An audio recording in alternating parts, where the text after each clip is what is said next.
Bonjour, je suis le docteur Philippe Deleuze, directeur du pôle adulte d'hôpital Marine-Lanlongue qui comprend 6 services, responsable de l'unité de chirurgie cardiaque adulte au sein du service de chirurgie cardiaque et vasculaire géré par le professeur Stéphane Hollon. Le service de chirurgie cardiaque et vasculaire est équipé de 40 lits, 24 pour la chirurgie cardiaque et 16 pour la chirurgie vasculaire, avec cependant une grande mutualisation qui permet en permanence de moduler les lits en fonction des patients et de la nature de leur pathologie. Notre offre de soins comprend l'hébergement temporaire non médicalisé, l'arrivée à J0, la réhabilitation précoce et l'hospitalisation classique. Ce service s'appuie sur 2 salles d'opération et une salle hybride située en radio centrale. Le fonctionnement de l'unité de chirurgie cardiaque adulte s'appuie sur le plan médical sur des cardiologues seniors. Il repose également sur 2 infirmières référentes qui gèrent l'ensemble du personnel non médical. Infirmières, aides-soignantes, auxiliaires médicales, secrétaires médicales. Sur le plan chirurgical, 4 chirurgiens seniors interviennent. Moi-même, le docteur Ramzi Ramadan, le docteur Julien Guillière et le docteur Mayra Gaillard. Un assistant en formation complète cette équipe. Nous avons accès à toutes les innovations, qu'il s'agisse du domaine de la circulation extracorporelle, du matériel de vidéoscopie pour la chirurgie mitrale, du matériel de radiofréquence pour l'ablation de la fibrillation auriculaire. Nous avons également accès à tous les types d'assistance mécanique, ECMO, LVAD et même le CARMAT en collaboration avec le CHU de Rennes.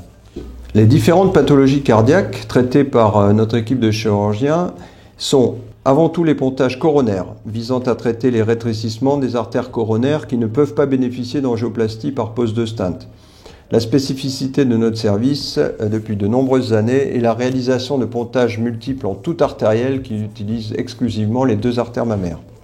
Une autre pathologie fréquemment traitée concerne la valve aortique, qu'il s'agisse d'un rétrécissement par calcification ou d'une insuffisance aortique.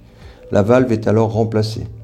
La voie d'abord classique est une sternotomie médiane complète, mais l'on peut également proposer, selon les cas, une voie d'abord mini-invasive, par sternotomie partielle ou mini-thoracotomie antérieure droite. Une troisième spécificité du service de chirurgie cardiaque adulte concerne la valve mitrale. De nombreux patients nous sont adressés chaque année pour la réalisation d'une plastie mitrale, c'est-à-dire une réparation de la valve, en évitant à tout prix son remplacement. Cette plastie mitrale peut se faire par sternotomie médiane complète ou par mini-thoracotomie droite vidéo-assistée, si les choses se présentent bien et que l'on ne prend pas de risque pour le patient. Dans certains cas cependant, la valve mitrale, comme la valve aortique, nécessite un remplacement par une prothèse, qu'elle soit biologique ou mécanique. L'avantage d'appartenir à un unique service de chirurgie cardiaque et vasculaire est de pouvoir traiter les pathologies de toute l'aorte, de son départ du cœur jusqu'à sa bifurcation dans l'abdomen. Les chirurgiens cardiaques gèrent les anévrismes et les dissections de l'aorte ascendante et d'une partie de la crosse aortique, avec un partenariat étroit avec les chirurgiens vasculaires qui peuvent compléter le geste par des procédures endovasculaires par endoprothèse en salle hybride. Une spécificité du service est par ailleurs de tenter de conserver à tout prix la valve aortique native dans les anévrismes selon la technique de David. Il faut noter que le service de chirurgie cardiaque adulte de l'hôpital Marine-Lanlongue est agréé pour la réalisation de transplantations cardiaques, mais également pour l'implantation de systèmes d'assistance mécanique, les cœurs artificiels. Ces interventions concernent des patients en insuffisance cardiaque terminale.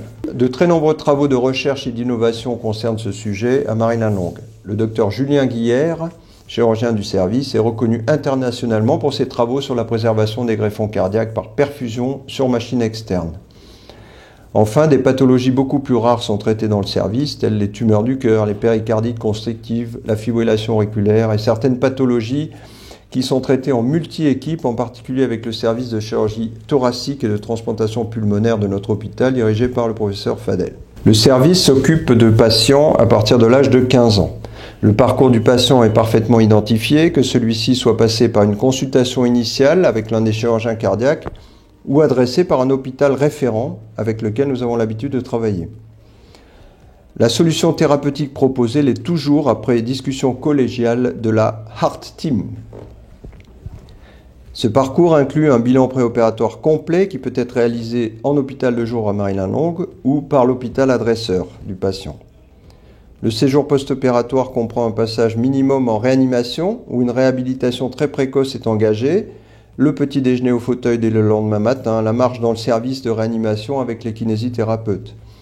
Le séjour en salle est limité le plus possible, entre 5 et 10 jours, selon la récupération du patient. Le patient est ensuite adressé à un service de réadaptation cardiaque. Si cela semble la solution optimale, il peut également rentrer à la maison avec une réadaptation cardiaque organisée en ambulatoire. Notre service de chirurgie cardiaque offre des soins complets de qualité aux patients de l'Île-de-France et même de tout le territoire national et outre-mer, avec une très basse mortalité qui a été soulignée dans l'enquête récente publiée dans Le Point. Nous veillons à maintenir une atmosphère familiale, concentrée autour du bien-être du patient, au sein de notre groupe hospitalier Paris-Saint-Joseph, qui est un établissement privé à but non lucratif, reconnu d'utilité publique et ne pratiquant pas de dépassement d'honoraires.